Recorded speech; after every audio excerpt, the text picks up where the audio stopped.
Hello दोस्तों, आप सभी का स्वागत है मेरे चैनल नाज़माज़ ऑर्गेनिक गार्डन में। आज की इस वीडियो में हम लोग करने वाले हैं अपने किचन गार्डन से कुछ ग्रीन वेजिटेबल्स की हार्वेस्टिंग, जो मैंने अपने हाथों से लगाई हुई थी। और अपने हाथों से लगाई हुई सब्जियों को हार्वेस्ट करने का मज़ा ही कुछ और होता है। तो यहाँ से फ्रेश ऑर्गेनिक सब्जियों की आज हार्वेस्टिंग आप लोग के साथ शेयर करने वाली हूँ।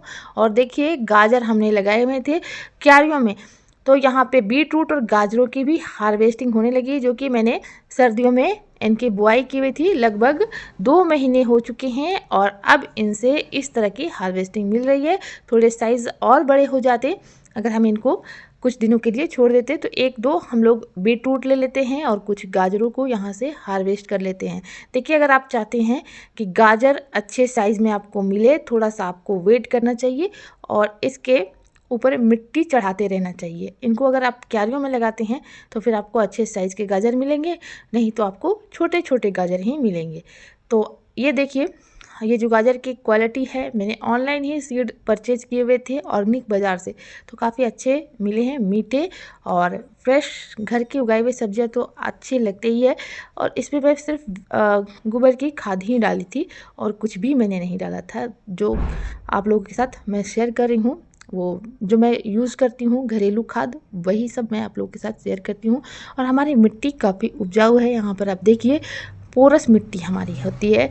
और पत्तों की खाद, घरेलू खाद जो किचन वेस्ट होता है, उनका इस्तेमाल करने से ही हमारे गार्डन की मिट्टी जो है वो बहुत ही अच्छी हो गई है। और देख सकते हैं कितनी अच्छी भुरभुरी मिट्टी में आपको इनको लगाना चाहिए और अच्छे से आपको हार्वेस्टिंग भी मिलेगी। और आगे हम लोग साग की भी हार्वेस्टिंग करते हैं। तो ये है चौलाई साग, लाल चौलाई इसको कहा जाता है। अगर आपके शरीर में खून की कमी है तो ये खून की कमी को दूर करता है। बहुत ही अच्छा पौष्टिक एक साग होता है, तो इसको भी आप ज़रूर सेवन कीजिए और लगाइए। गर्मियों में बहुत अच्छी ग्रोथ रहती है, बारिश में भी इनको लगा सकते हैं। सर्दियों में भी हमने पालक लगाया हुआ था और पालक अभी भी हमें हार्वेस्टिंग मिल रही है। पालक भी बहुत अच्छे से हमारे गार्डन में चल रहे हैं। तो यहाँ पे देखिए, लंटाना फ्लावर्स हैं। और ये जो प्लांट सभी लोग शौक से लगाते हैं, मेरे गार्डन में खुद से ही हर साल जर्मिनेट हो जाती है। बहुत ज़्यादा परेशान हो जाती हूँ इनको निकालते। और यहाँ पर अनार का पेड़ है, तो इसको पूरा ढक लिया है इस लंटाना फ्लावर्स ने। तो इनको मैंने कटाई की और यहाँ पे मुझे थोड़ा सा प्रॉब्लम भी आया था, बिच्छू मिला था यहाँ पे। तो देखिए, काफ़ी सारे यहाँ पे प्याज लगे हुए हैं। और ये ग्रीन अमरैंथस और यहाँ पे रेड वाले चौलाई जिसको कहते हैं, वो साग है। यहाँ पे पूरे गार्डन में प्याज लगे हुए हैं, सोया साग पकने शुरू हो गए। तो चलिए, यहाँ से धनिया की भी हार्वेस्टिंग हम लोग कर लेते हैं। फ्रेश ऑर्गेनिक धनिया की खुशबू बहुत अच्छी आती है। और यहाँ पर अब देखिए, बहुत ही मुश्किल से हमने इनको बचाया, क्योंकि हमारे गार्डन में कुछ मुर्गियाँ आती हैं। तो जब भी हम लोग गार्डनिंग करते हैं तो गिलहरियाँ, बंदर, ऐसे कुछ चीज़ें हमें परेशान करते ही हैं। तो इनको रोकना चाहिए या नहीं रोकना चाहिए, कमेंट में आप लोग बताइएगा कि इनसे बचाव करने के लिए हमें क्या करना चाहिए।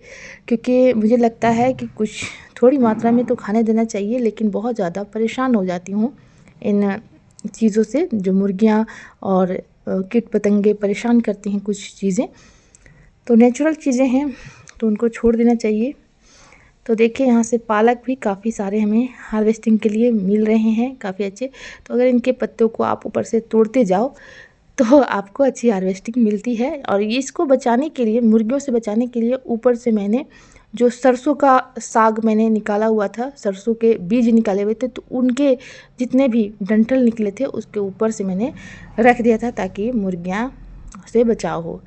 तो इनसे बचाव करने के चक्कर में थोड़े से हमारे पालक दब गए थे, लेकिन काफ़ी फ्रेश और अच्छे पालक हैं।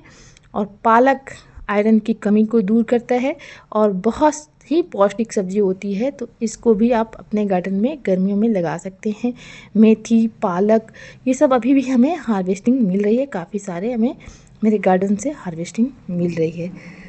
पालक के साग में iron, calcium, potassium, minerals, vitamin बहुत ही ज़्यादा मात्रा में होते हैं, तो इसका सेवन भी आप ज़रूर करें, ज़्यादा फायदेमंद होता है। तो गर्मियों में अगर पालक लगाते हैं तो उनके बीजों को आप भिगो दीजिए और उसके बाद किसी कॉटन या मसलिन क्लॉथ से आपको उसको भिगो कर रख देना है अच्छे से पोटली बनाकर। और उन बीजों को अगर 2 दिन के लिए रख देते हैं तो उनमें अंकुरित हो जाते हैं, स्प्राउटेड हो जाते हैं जब सीड, तो बहुत ही जल्दी से जनरेट होता है। पालक बहुत तेज़ी से जनरेट होता है। धनिया में थोड़ा सा टाइम लग जाता है जनरेट होने के लिए। और देखिए बीच बीच में जितने भी खरपतवार निकलते हैं, वीड्स वगैरह निकलते हैं, उनको निकालते रहिए ताकि हमारा जो प्लांट है अच्छे से हेल्दी तरीके से ग्रो करे। और जब भी हम हार्वेस्टिंग करते हैं तो ये हमारे और भी तेज़ी से बढ़ते हैं, इनकी प्रूनिंग हो जाती है। और अगर हम इनको हार्वेस्ट नहीं करते हैं तो ये सीड बनाने शुरू कर देते हैं। तो इसलिए पालक को आपको हार्वेस्ट करते रहना चाहिए। जो भी आप साग लगाती हैं हार्वेस्टिंग उसकी करती रहनी चाहिए। तो यहाँ जो चौलाई साग आप देख रहे हैं वो मैंने प्याज के बीच में ही लगा दिया। तो प्याज के बीच में मुझे याद नहीं था कि यहाँ पे मैंने चौलाई के सीड लगाए हुए हैं और ऊपर से मैंने प्याज के पौधे लगा दिए थे। तो जब जनरेट हुए तो पता चला कि यहाँ पे मैंने चौलाई के बीज भी बोए हुए थे। तो बीज से हम इसको निकाल ले रहे हैं और हार्वेस्टिंग कर ले रहे हैं। काफ़ी अच्छी यहाँ से भी हमें चौलाई की हार्वेस्टिंग मिल रही है। और अगर सारे साग को आप मिलाकर बनाते हैं तो बहुत ही टेस्टी साग आपका बनकर तैयार होता है। तो आज मैं सभी साग को मिलाने वाली हूँ। इसमें मैं बथुआ साग भी डालने वाली हूँ। और यहाँ देखिए लहसुन भी हमारी अच्छी हार्वेस्टिंग मिलने लगी है, अच्छे साइज़ में हो रहे हैं। लहसुन की हार्वेस्टिंग भी आप लोग के साथ शेयर करूँगी।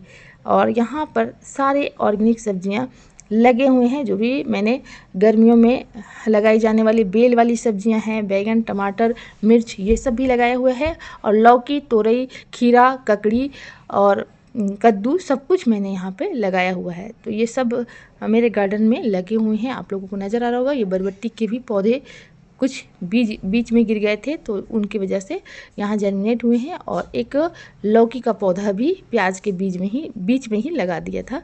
तो यहाँ पर देखिए लौकी का पौधा भी काफ़ी हेल्दी है, इसको सपोर्ट मैंने दे दिया है। और इसी के पास भिंडी भी लगी हुई है जो कुछ ही दिनों में हमें हार्वेस्टिंग भी देने वाली है।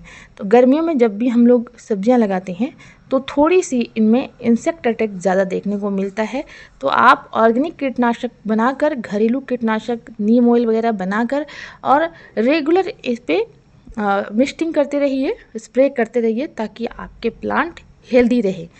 और इस तरह से अगर मिलाकर आप लगाते हैं प्लांट को तो भी आपका प्लांट बचा हुआ रहता है। इसलिए कभी कभी मैं बीच में ही पौधों को लगा देती हूँ जिससे कि इंसेक्ट अटैक थोड़े से कम हो जाते हैं। लहसुन और प्याज के बीच में अगर हम पौधों को लगाते हैं तो वो ज़्यादा सुरक्षित रहते हैं, इसलिए मैं कभी कभी बीच में भी ये सब लगा देती हूँ। तो ये सभी हम लोग यहाँ से हार्वेस्ट कर रहे हैं साग को। चौलाई साग के बीज बिल्कुल ही बारीक होते हैं, तो जब भी आप चौलाई साग को लगाएं तो उसमें रेत मिला लें। और रेत को मिलाने के बाद अगर लगाते हैं तो ज़्यादा घने पौधे आपके नहीं निकलते हैं। और अगर पौधे ज़्यादा घने निकल जाएं तो बीच बीच से उनको दोस्तों चौलाई साग खाने के बहुत ही ज़्यादा फायदे होते हैं। पाचन सुधारने में, एनीमिया दूर करने में, आँखों की रोशनी ठीक करने के लिए इसका इस्तेमाल किया जाता है। जिसका कोलेस्ट्रॉल बहुत ज़्यादा बढ़ जाता है उनके लिए बहुत ही ज़्यादा फ़ायदेमंद होता है ये चौलाई साग। तो गर्मियों में इन साग का सेवन ज़रूर कीजिए और इस तरह से पत्तियों को झाड़ कर अच्छे से धोकर बनाना चाहिए। जो भी कीट पतंगे होते हैं, जो भी इसके ऊपर कीड़े वगैरह लगते हैं वो यहाँ से दूर हो जाए। अच्छे से धोने के बाद ही आप इसको बनाइए। तो चलिए दोस्तों यहाँ से फटाफट से हम लोग साग को हार्वेस्ट कर लेते हैं। आगे और भी सब्जियां लगी हुई हैं और आप लोग के साथ शेयर करूंगी आगे कि क्या क्या हमारे गार्डन में लगे हुए हैं अभी। और प्याज के जो फूल है वो भी एक अलग अनोखा प्याज का फूल है, वो भी आप लोग के साथ वीडियो में आगे शेयर करूंगी कि किस तरह का मेरे गार्डन में एक प्याज का फूल मुझे नज़र आया है। यहाँ पे लहसुन के बीच में टमाटर के ढेर सारे पौधे निकल आए हैं, चेरी टमाटर, तो वहाँ से चेरी टमाटरों की हार्वेस्टिंग करेंगे। और लहसुन की पत्तियाँ भी काफ़ी अच्छी लगती है खाने में। साग जब हम बनाते हैं तो कुछ 2-4 अगर लहसुन की पत्तियों को मिला लेते हैं तो भी बहुत ही ज़्यादा टेस्टी बनता है हमारा साग। तो यहाँ से चेरी टमाटरों को भी ले लेते हैं ताकि हम साग बनाएंगे तो उसमें इनको डालेंगे। यहाँ पर गुड़हल के फूल बहुत ही ज़्यादा खिले हुए हैं हमारे गार्डन में भी। तो यहाँ से धनिया की हार्वेस्टिंग कर ले रहे हैं, बथुआ की हार्वेस्टिंग कर ले रहे हैं। और इसी के पास आप देखिए दोस्तों एक बहुत ही अनोखी चीज़ आप लोग के साथ शेयर करूँगी। यहाँ पर हमारा जो नोल खोल प्लांट लगाया हुआ था, तो मैंने बीज बनने के लिए इसको छोड़ा हुआ था, लेकिन अभी तक इनमें फूल नहीं खिले हैं। तो आप लोग बताइए कि इनके बीज को हम कैसे कलेक्ट कर सकते हैं। एक पौधा तो पूरी तरह से सूख गया, लेकिन फिर भी इसमें फूल नहीं खिले। शायद ये हाइब्रिड क्वालिटी है, इस वजह से यहाँ पे नहीं नज़र आया है मुझे फूल अभी तक। और ये देखिए प्याज के फूल और एक अनोखा प्याज का फूल भी आप लोग के साथ शेयर कर रही हूँ। देखिए अक्सर हम लोग देखते हैं प्याज के बल्ब ज़मीन के नीचे लगते हैं, लेकिन यहाँ पे प्याज के फूलों के साथ ही प्याज के बल्ब बने हुए हैं। देखिए 4-5 आपको प्याज नज़र आ रहे होंगे। तो ये एक अलग चीज़ मुझे दिखी। आप लोगों के गार्डन में ऐसा होता है कुछ तो बताइएगा।